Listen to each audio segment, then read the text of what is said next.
সকলকে শুভেচ্ছা জানিয়ে আজকের পর্ব শুরু করছি। আশা করি সকলে ভালো আছেন। আজ আমি যে বিষয় নিয়ে কথা বলবো সেটা হলো শিক্ষার্থীদের চাহিদা অনুযায়ী বিদ্যালয় গড়ে তুলতে হবে।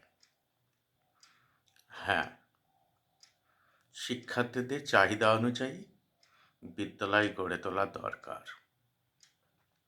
কেন বললাম এ কথা?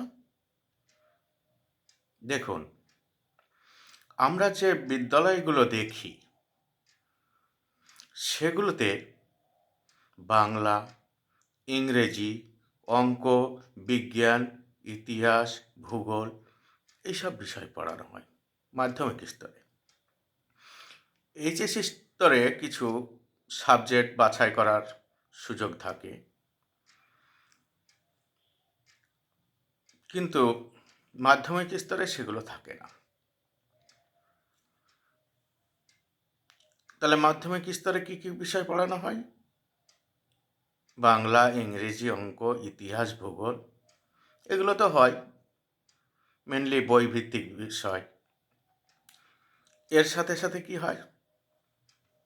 খেলাধুলা থাকে, ফিজিক্যাল এডুকেশন, ওয়ার্ক এডুকেশন থাকে, অর্থাৎ হাতের কাজ থাকে, এইসব বিষয়গুলো থাকে।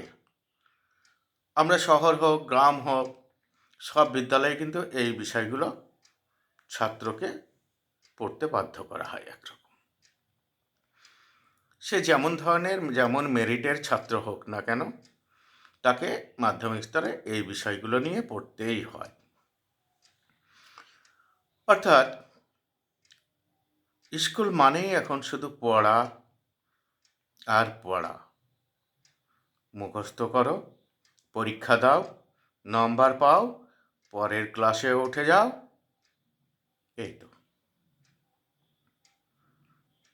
কিন্তু বলুন তো, পড়াশোনা কি সবার ভালো লাগে? এই যে বইভিত্তিক পড়াশোনার কথা বললাম, এই বইভিত্তিক পড়াশোনা, বই মুখস্থ করা, বই থেকে জ্ঞান অর্জন করা, পরীক্ষা দেওয়া, এগুলো কি সবার ভালো লাগে? দেখুন, শহরের ছেলে মেয়েদের মানসিকতাটা তাদের একটু আলাদা। এই মানসিকতাটা তাদের পরিবার থেকে আসে, কারণ বেশিরভাগ পরিবার শিক্ষিত পরিবার, তারা ফার্স্ট লার্নার নয়।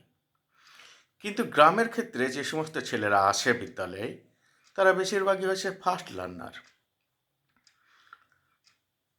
তাই কি হয়েছে, গ্রামের সাথে শহরের কিছুটা পার্থক্য থাকবেই।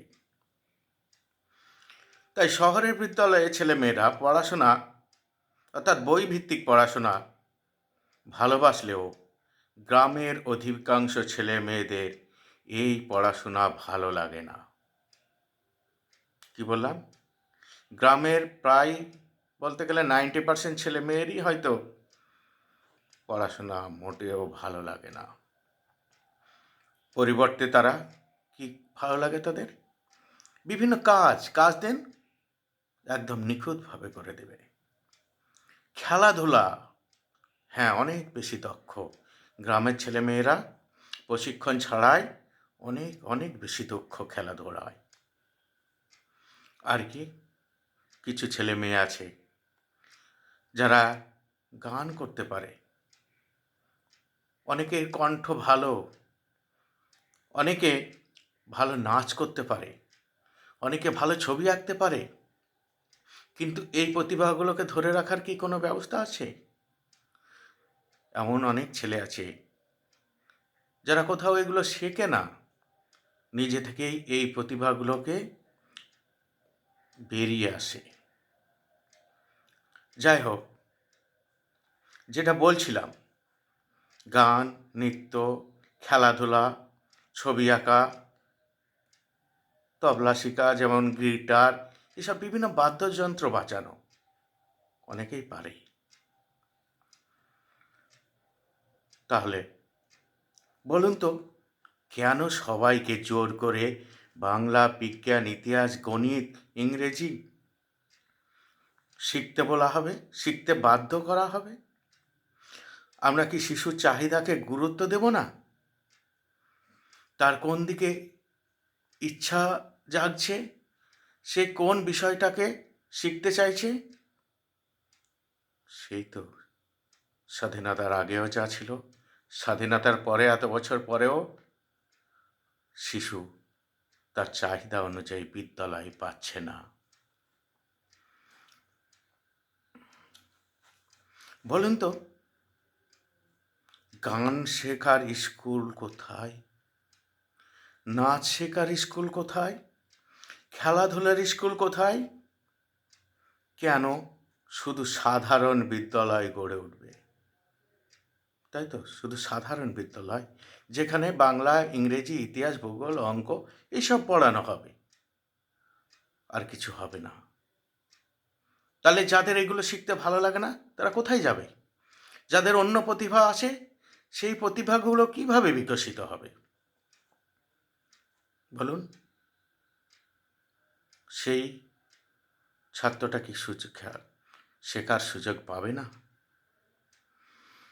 এইসব বিষয়ে আগ্রহী প্রতিভাবান গ্রামের শিশুরা যাবে কোথায়?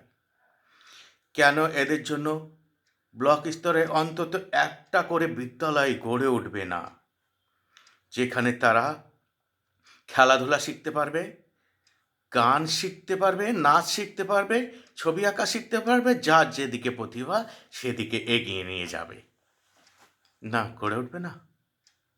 ওঠা তো দরকার ছিল।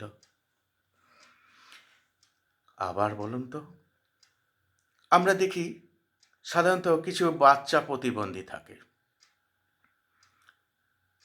যেটা খুব দুঃখজনক। আমরা চাইনি, তবুও অনেক বাচ্চা এরকমভাবে কোনো কারণে প্রতিবন্ধী হতে পারে। তাদের শেখার জায়গাটা কোথায়? না তারা শিক্ষার অধিকার থেকে বঞ্চিত হবে?